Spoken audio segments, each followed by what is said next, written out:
नमस्कार दोस्तों, आदर्श मंच पर आपका स्वागत है। जब एक नेता पर सवाल उठते हैं कि उसकी उम्र को लेकर, उसकी मानसिक स्थिति को लेकर, उसके राजनीतिक फैसले को लेकर, अजीब गरीबों हरकतों को लेकर, और वह नेता हर सवाल का जवाब देता है काम से, तो उसे कहते हैं अनुभवी, सतर्क और रणनीतिक मुख्यमंत्री।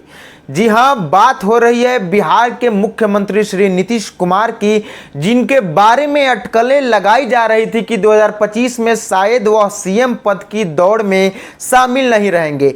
लेकिन पिछले एक महीने में उन्होंने जिस रफ्तार से फैसले लिए हैं, घोषणाएं की हैं और जनता तक राहत पहुंचाई है, उससे एक बात तो साफ है कि नीतीश अब फिट हैं, एक्टिव हैं और गेम में पूरी तरह से बने हुए हैं। नीतीश कुमार ने पिछले एक महीने में जो काम किए हैं, जो फैसले लिए हैं, जनता की जो मांग थी उनको पूरा करने में जो पूरा दम दिखाए हैं, इस काम को देखकर तो यही लगता है कि आने वाले चुनाव में भी नीतीश कुमार के बिना सरकार नहीं बनने जा रही है और मुख्यमंत्री नीतीश कुमार ही बनेंगे।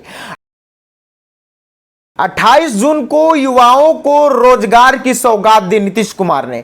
पटना के बापू सभागार में मुख्यमंत्री ने 22,000 से ज्यादा नवयुक्त सिपाहियों को नियुक्ति पत्र बांटे। यह सिर्फ नौकरियां नहीं थी, बल्कि नीतीश कुमार का यह संकेत था कि बिहार में अब भर्ती प्रक्रियाएं तेज होंगी, पारदर्शी होंगी और युवाओं को समय पर अवसर मिलेंगे। इसके बाद बिहार पुलिस की तैयारी कर रहे लाखों अभ्यर्थियों के मन में उम्मीद जगी है कि आने वाले महीने में और भी नियुक्तियां होंगी और इससे नीतीश कुमार ने एक विश्वास जीता है छात्रों के मन में।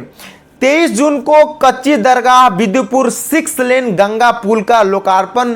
ये कोई आम पुल नहीं है, ये बिहार के सियासी नक्शे पर राघोपुर, दियारा जैसे क्षेत्रों की विकास की मुख्य धारा से जोड़ने वाली प्रोजेक्ट है। यह सिर्फ यात्रा आसान नहीं होगी, बल्कि उन क्षेत्रों में निवेश बढ़ेगा, टूरिज्म को बढ़ावा मिलेगा और नए उद्योग लगेंगे। ये वही क्षेत्र है जब बाढ़ के दिनों में मतलब कि पटना से और इस दियारा क्षेत्र से लगभग कनेक्शन कट जाता था कुछ महीनों के लिए, लेकिन इस पुल बनने के बाद यह सिर्फ आवागमन ही का ही साधन नहीं है, बल्कि युवाओं को रोजगार के लिए पटना आने जाने में सुविधा प्राप्त होगी। और दिलचस्प बात यह है कि राघोपुर वही इलाका है जहां से तेजस्वी यादव विधायक हैं, नेता प्रतिपक्ष है। राजनीतिक संकेत भी साफ है कि हम विरोधियों के गढ़ में भी काम करते हैं, हम सबका साथ सबका विकास का काम करते हैं।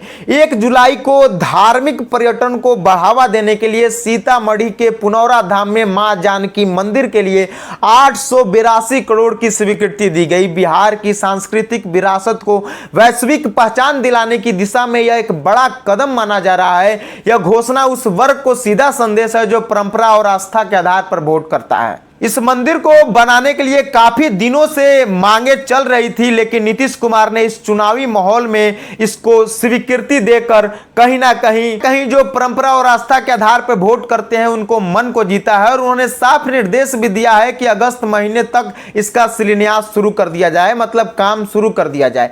वहीं 8 जुलाई को बिहार युवा आयोग का गठन किया, जिनमें राज्य के युवाओं की शिक्षा, प्रशिक्षण और रोजगार की समस्याओं को समाधान के लिए सरकार ने बिहार युवा आयोग को गठन की मंजूरी भी दी।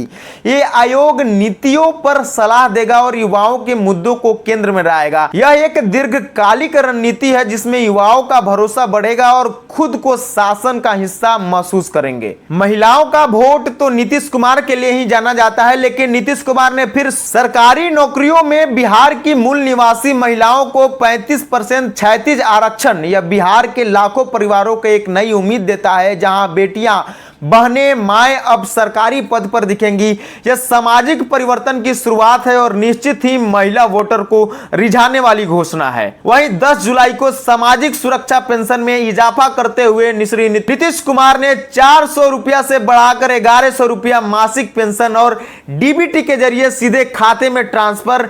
इससे कम से कम 1 करोड़ 11 लाख लाभार्थियों के लिए बड़ी राहत है, खासकर बुजुर्गों को, विधवाओं को और दिव्यांगों के लिए। अब वहीं वृद्धा पेंशन, विधवा पेंशन जो 400 रुपया का मासिक वेतन मिलता था, उससे कहां कुछ होता था, लेकिन नीतीश कुमार ने इस चुनावी माहौल में 400 रुपया को 1100 रुपया बढ़ाकर कहीं ना कहीं यह साफ निर्देश दिया है कि हम सभी वर्गों के लिए सोचते हैं और सरकार ने कहीं ना कहीं यह सुनिश्चित किया है कि जनता को अपने हक के लिए दर दर भटकना नहीं पड़ेगा।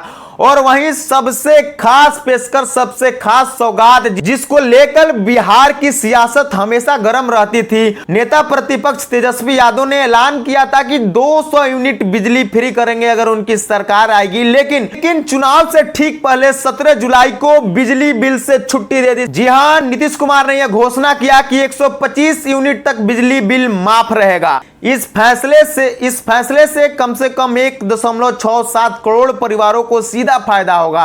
ये वही वर्ग है जो गांव, कस्बे और गरीब परिवारों में आता है। यह सिर्फ आर्थिक राहत नहीं, एक भावनात्मक समर्थन है जो सरकार को सीधा आमजन से जोड़ता है। कहीं ना कहीं आप बिजली यूज करते हैं और बिजली बिल आपके घर नहीं आता है, तो कहीं ना कहीं यह राहत देने वाली बात है और ये कहीं ना कहीं नीतीश सरकार के लिए बहुत बड़ी बात है। लोग भावनात्मक नीतीश सरकार से जुड़ रहे हैं। 27 जुलाई को सफाई कर्मी और शिक्षा सहयोगों के लिए सम्मान दिया नीतीश कुमार ने। सफाई कर्मी आयोग का गठन करके उनके अधिकारों की सुरक्षा और पुनर्वास के लिए उन्होंने गठन किया। साथ ही रसोईया, रात्रि प्रहरी और शारीरिक शिक्षा अनुदेशकों का मानदेय दुगुना किया।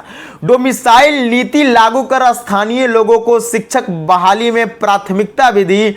ट्री 4 और ट्री 5 के जरिए आने वाले सालों में नई शिक्षक बहालियां होंगी जिसमें हजारों युवाओं को शिक्षा क्षेत्र में अवसर मिलेंगे। रसोईया का मानदेय दुगुना कर दिया। मुझे याद है हाल ही में प्रधानमंत्री नरेंद्र मोदी का मोतिहारी में सभा था जहां पे उन्होंने 72,000 करोड़ की सौगात दी चंपारण वासियों को। वहां पे मैं जब रिपोर्टिंग कर रहा था तो एक रसोईया थी, उन्होंने मेरी माइक पकड़ ली और उन्होंने कहा कि रसोईया का मानदेय कब दुगुना होगा। हम सुबह 9 बजे से लेकर 5 बजे तक काम करते हैं लेकिन 1650 रुपया ही नीतीश कुमार देते हैं, तो हम लोग का मानदेय कब होगा। उनकी हमने रिपोर्ट बहुत अच्छी तरह से चलाई थी और उसके लगभग 5 से 6 दिन बाद ही नीतीश कुमार ने रसोईया का मानदेय दुगुना कर दिया। वैसे रसोईया का मांग था कि 400 रुपया प्रति माह उनको मिलना चाहिए। उनके काम का हक है, जो काम कर रहे हैं उनका हक है, लेकिन उतना तो नहीं हुआ। लेकिन नीतीश कुमार ने दुगुना किया है, 1650 रुपया से बढ़कर 3300 रुपया कर दिया है। ये कहीं ना कहीं रसोईया के मन में एक है कि हाँ नीतीश सरकार है तो हमें आशा है कि मेरी जो वेतन है वो कहीं ना कहीं बढ़ेगी आने वाले समय में और इससे नीतीश सरकार को फिर से फायदा होने जा रहा है। इसके साथ ही रात्रि प्रहरियों का मानदेय भी पहले 5000 रुपया प्रति माह था लेकिन अब 10,000 रुपया माह हो गया। उनके मानदेय में भी दोगुना वृद्धि हुई। साथ ही शारीरिक शिक्षा एवं स्वास्थ्य अनुदेशक का भी पहले वेतन 8,000 रुपया प्रति महीना था लेकिन अब 16,000 रुपया। साथ ही वार्षिक वेतन वृद्धि 200 से 400 कर दी गई है। आर्थिक रूप से कमजोर वर्ग को राहत मिलेगी। इन कर्मचारियों का मनोबल और कार्य क्षमता बढ़ेगा। यह मान्यता है कि इनका योगदान सिर्फ सहायक नहीं बल्कि व्यवस्था के लिए अनिवार्य है। शिक्षक बहाली में स्थानीय युवाओं को प्राथमिकता नीति, डोमिसाइल नीति। नीतीश कुमार 2-4 दिन पहले उनका यह फैसला आया कि अब बिहार में शिक्षक बहाली में ट्री 4 और 5 में स्थानीय युवाओं को मौका दिया जाएगा। इससे कहीं ना कहीं स्थानीय प्रतिभाओं को अवसर मिलेगा जिससे पलायन पर भी लगाम लगेगा। TRE 4 और TRE 5 के बड़ी भर्ती प्रक्रिया का भी घोषणा कर दिया गया। आपने इन सभी फैसलों को देखा, इन सभी बड़ी सौगातों को देखा, तो इन घोषणाओं को सिर्फ सरकारी फैसले कह देना, उनके महत्व को छोटा करना होगा।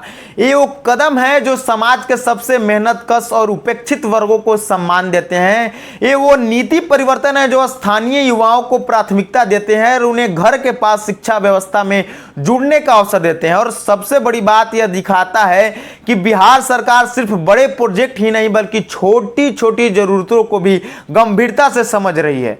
सवाल यह है कि जनता को इतने फैसलों का लाभ मिलते देख क्या उस सरकार को फिर मौका नहीं देगी? आपको क्या लगता है? अपनी राय कमेंट बॉक्स में बताइए कि क्या अगली बार 25 में फिर से नीतीश आने वाले हैं या नहीं। धन्यवाद।